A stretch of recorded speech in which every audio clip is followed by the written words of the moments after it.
Bon, j'ai une mauvaise nouvelle à vous annoncer, mais aussi une bonne nouvelle. La mauvaise nouvelle, c'est que 95% des youtubeurs, que ce soit en automatisation, structure, processisation de business, vous mentent. Ils promouvoient des outils pour lesquels ils sont sponsorisés, pour lesquels ils sont payés pour les mettre en avant, ou alors ils ont un lien d'affiliation. Dans cette vidéo, je vais te parler des 5 outils qu'il faut absolument que tu évites et qui vont t'empêcher de scaler. En fait, ce que je vais te dire dans cette vidéo, personne ne te l'a dit en France. Vraiment, tout le monde te conseille d'utiliser les outils que je vais te présenter, mais tu vas voir qu'en réalité, c'est une prison dorée. Les utiliser, ça va t'empêcher de scaler. La bonne nouvelle, c'est qu'à la fin de cette vidéo, je vais te présenter les 3 outils pour les remplacer. Parce que je n'ai pas commencé à te dire qu'il ne faut pas en utiliser sans te proposer une réelle solution. Ce que personne ne te dit sur ces 5 outils d'automatisation qui t'empêchent de scaler ton agence et quoi utiliser à la place. Stop-les, sinon tu plafonneras.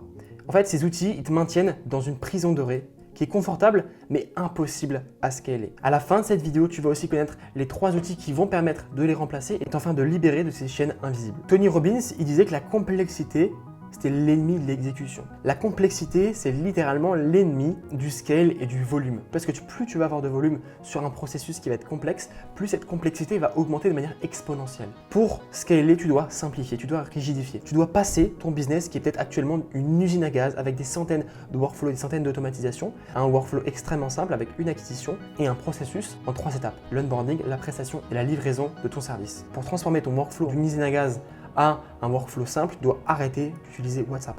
Parce que WhatsApp, c'est trop personnel. C'est aussi impossible de transférer les fils de discussion à ton équipe automatiquement, donc il n'y a aucun moyen de déléguer facilement et automatiquement. Il n'y a aucun process et aucune automatisation.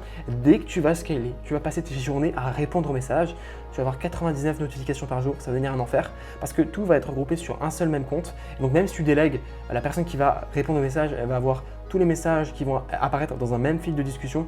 Je te laisse imaginer l'enfer que c'est juste ingérable. Bien sûr, je vais te révéler l'outil pour le remplacer juste après. Ensuite, on a Zapier. Zapier, c'est le pire outil d'automatisation.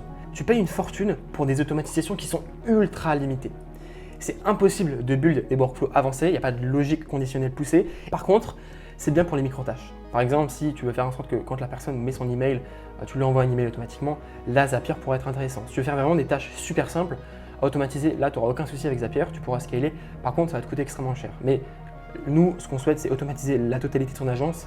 Et avec Zapier, c'est juste impossible, ça va devenir un enfer si tu souhaites l'utiliser. Ça va devenir extrêmement cher aussi. Make Integromat. Alors ça, c'est l'outil qu'on entend le plus sur Internet en disant que c'est le meilleur outil d'automatisation, qu'il est super simple à prendre en main, qu'il n'est pas cher. C'est vrai, mais si tu veux automatiser ton agence avec, tu vas très vite te retrouver avec 40 voire 50 automatisations qui sont toutes interconnectées, qui dépendent les unes des autres. Et en fait, si un seul scénario plante, c'est tout le reste qui va s'effondrer. Parce qu'en fait, quand par exemple, tu as une clé d'API qui va sauter, ça va sauter dans tous les scénarios et tous tes scénarios vont arrêter de fonctionner. Certains scénarios sont entrelacés entre eux. Par exemple, je ne sais pas, envoyer un email et dans cet email-là, tu as un bouton et ce bouton il est lié à un autre scénario. Du coup, ces 2 scénarios, ils sont entrelacés. Tu en as un qui pète, le deuxième pète aussi. Ce qui fait qu'en fait, ça fait un effet domino et tout plante. Et ça, c'est extrêmement dangereux. Et en plus, t'imagines, si tu veux créer du volume, tu as 50 automatisations à tenir en maintenance, peut-être avec des centaines de clients par mois ou par semaine. Je te laisse imaginer la maintenance qu'il faut, c'est ingérable, c'est impossible à scaler avec. Ensuite, on a Notion. Alors Notion, je pense que c'est l'outil qu'on entend le plus parler et tous les youtubeurs vous le recommandent parce que c'est simple, tu peux créer des espaces. La première chose que tu dois savoir, c'est que Notion, c'est beaucoup trop flexible. Il y a tout le monde qui fait chacun à sa sauce, il n'y a rien qui est standardisé et il n'y a rien qui est rigide. Vous savez que sur cette chaîne, je parle beaucoup de rigidité, je parle surtout que c'est la clé pour vraiment scaler son agence. Et pour le coup là, Notion, c'est totalement l'inverse. En fait, rien n'est il n'y a aucune rigidité. C'est un outil de prise de notes à la base. C'est pas un outil de gestion business ou d'agence. C'est pas un outil pour gérer des agences complexes. C'est impossible d'imposer des rôles ou des permissions rigides à ton équipe. Toutes les bases, elles sont modifiables par tous, il n'y a aucun contrôle. Il n'y a pas d'espaces qui sont vraiment personnalisés ou séparés par client/projet, c'est pas fait pour. Créer des automatisations, c'est trop compliqué. Elles sont quasiment inexistantes. Et tu devras utiliser Make et Zapier, donc ça va devenir un enfer. Ça finit en une usine à gaz et jamais en une vraie structure rigide et scalable. Heureusement que juste après, je vais présenter l'outil pour le remplacer. Tu vas voir qu'il est complètement différent et il résout tous ces problèmes parce qu'en fait, Notion, c'est un outil de prise de notes. C'est pas un outil de gestion de business. Faut arrêter avec ça. C'est pas un outil qui est fait pour collaborer avec des équipes, en tout cas, pas avec des équipes de 10 voire 15 personnes. C'est un outil qui est bien pour organiser des prises de notes, tes connaissances. Par contre, pour gérer un business, pas possible. Ensuite, nous avons Typeform. Alors, je pense qu'il y a beaucoup de gens qui utilisent Typeform. C'est très bien. Tu veux simplement intégrer une vidéo dans tes formulaires, tu dois payer 150 € par mois. C'est extrêmement cher, c'est excessivement cher. C'est impossible de retirer leur branding super chiant sans passer à une offre premium qui vaut 150 à 200 € par mois. ce qui est ouf, c'est que même les plus grandes entreprises que tu peux voir qui utilisent Typeform ne payent pas la version maximale premium parce que même pour elles, c'est trop cher. Elles ont encore le branding Typeform. Tu te rends compte? Enfin, c'est pas possible. Tu peux pas laisser une plateforme brander ton formulaire. C'est juste tellement pas professionnel. Et pour le prix, c'est juste abusé. Et en plus, tu n'as pas énormément de fonctionnalités. Alors, tu as beaucoup de fonctionnalités. Mais comparé à l'outil que je vais te présenter juste après, tu vas voir que c'est imbattable en fait. Enfin, c'est un no-brainer. Typeform, il ne faut plus l'utiliser. Ces 5 outils-là, il va falloir que tu les remplaces par ces 3 outils. Alors, tout d'abord, Slack. Alors attention avec Slack, il y a un hic. Il ne faut surtout pas que tu utilises Slack pour onboarder tes clients. J'en ai déjà parlé. Slack, c'est fait pour parler avec tes équipes et pas avec tes clients. Les clients B2B, vraiment, ils préfèrent l'email à Slack parce que personne n'a envie de rejoindre un nouveau channel juste pour ton agence. Ça leur fait chier, ils n'ont pas envie d'installer une nouvelle application, rejoindre le channel, activer les notifications, comprendre. Parce qu'il y a beaucoup de gens qui n'utilisent pas Slack, il y a plein de gens qui ne sont pas habitués à utiliser cet outil. Ils vont devoir comprendre comment fonctionne l'outil. Enfin bref, pour eux, c'est beaucoup trop de friction. Ça, c'est encore une fois quelque chose que personne ne t'a encore jamais dit. Ce qui se passe, c'est que toutes les agences d'automatisation qui vous promettent de structurer, de procéder dans votre business, ils créent l'onboarding entièrement sur Slack. Sauf qu'il y a plein de problèmes avec ça. Déjà de 1, donc par exemple, ils vont envoyer toutes les étapes du process en message Slack, sous forme de message. Mais imagine, tu as un projet avec beaucoup d'étapes. Tu laisses imaginer le bordel que ça fait. Vous vous rendez compte qu'un chat, c'est pas fait pour avoir les informations sur un projet. C'est pas fait pour ça. Un chat, c'est fait pour discuter et pour communiquer avec les équipes, pour communiquer avec ton client. Ça va devenir un enfer. Ton chat, ça va devenir du spam et des messages de partout et tout sera perdu. Et encore plus si tu fais du recurring. Pour le recurring ou pour plusieurs projets en simultané, c'est le chaos total. Imagine que tu as une agence qui fait de l'editing de réels et des clients, tu vas leur livrer 3 à 5 réels par jour. Je te laisse imaginer que c'est que de livrer 3 à 5 réels par jour dans une même conversation. Ça va devenir un enfer ingérable et tu vas vite arrêter d'utiliser Slack parce que tu vas te rendre compte que c'était du bullshit d'utiliser cet outil. Alors évidemment, tu peux créer un channel pour chacun des nouveaux réels, mais si tu postes 3 à 5 réels par jour, ça veut dire que sur une semaine, avec un seul client, tu vas lui créer 35 canaux de discussion.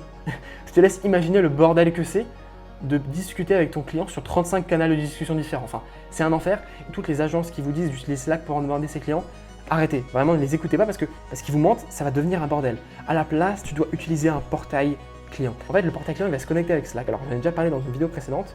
Je te mettrai le lien dans la description, exactement au timecode où j'en parle. Mais le portail client, il va être connecté à Slack. Ce qui fait que la personne, ton client, si tu fais du recurring, il va pouvoir cliquer sur ces projets, il va cliquer sur le projet, les reviews, etc. S'il le souhaite, il va pouvoir sur ce même projet discuter directement sur le projet. C'est beaucoup mieux organisé. Le client, il va naturellement aller sur chacun des projets pour voir l'avancée du projet, pour ajouter des feedbacks. Il va pouvoir discuter sur cette même page-là. Sur Slack, il n'y a aucun moyen d'organiser ces espaces. Tu ne peux pas les organiser. Ce qui fait que c'est un bordel absolu. Voilà, donc il ne faut surtout pas que tu utilises Slack pour nommer des clients. Tu dois utiliser un portail client. Donc ça, je te laisse réserver un appel si tu veux qu'on en discute pour le mettre en place pour ton agence. Ensuite, pour remplacer Notion, il faut que tu utilises Airtable. Airtable, c'est un outil dont, avec mon associé, on est tombé amoureux. Vraiment, il est exceptionnel.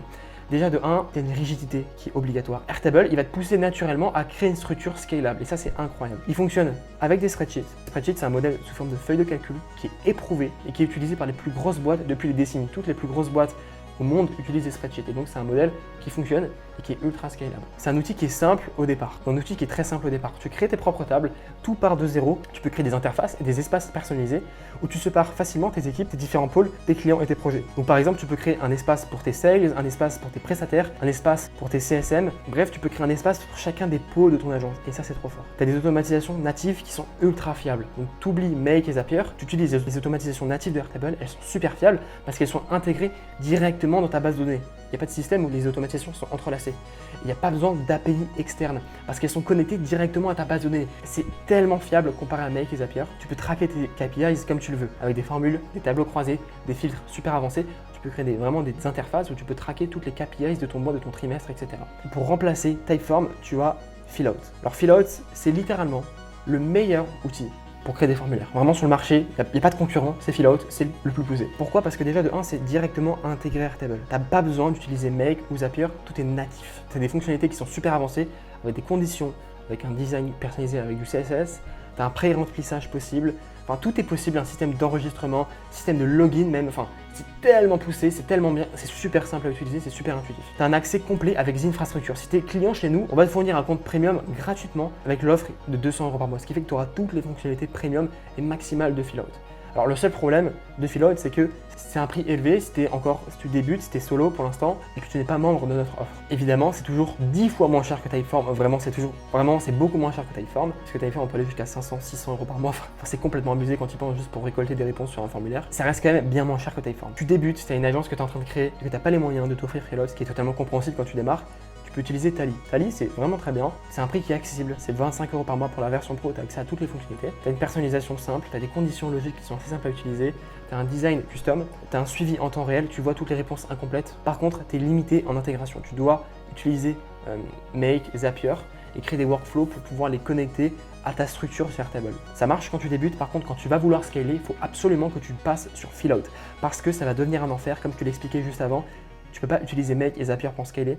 Bref, si tu es intéressé à qu'on mette en place tous ces outils dans ton infrastructure, n'hésite pas à réserver un call. Le lien est en description, c'est gratuit, il n'y a aucun engagement, on ne force à rien. On va te proposer dans ce call-là un plan d'action en 3 étapes pour te créer une infrastructure qui va te permettre de scaler sans problème. C'était Antoine de Infrastructure et je te dis ciao.